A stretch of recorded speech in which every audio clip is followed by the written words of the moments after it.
ఆంజనేయ స్వామి ఉన్నాడు, అంటే హనుమాన్ అంటాం. అతన్ని చిరంజీవి అంటాం మనం.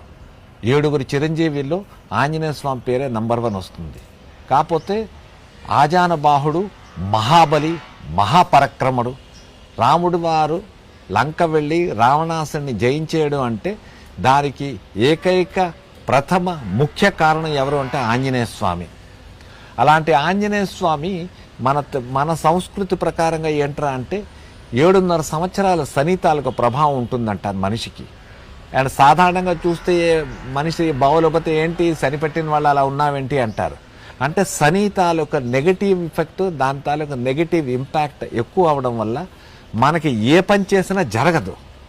బిజినెస్లో లాస్ వస్తాయి, చదువుల్లో ఫెయిల్ అయిపోతారు, చేసుకున్న పెళ్ళిళ్ళు విడిపోతుంటాయి, ఫ్యామిలీలో కలహాలు వస్తాయి. ఇవన్నిటికీ కూడా శని అన్నవాడు ఏకైక ముఖ్య కారకం అనేసి అంటుంటారన్నమాట మన సంస్కృతి ప్రకారంగాను.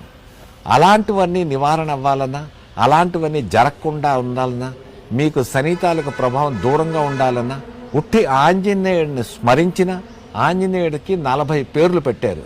దాని పేరే హనుమాన్ చాలీసా అంటారన్నమాట.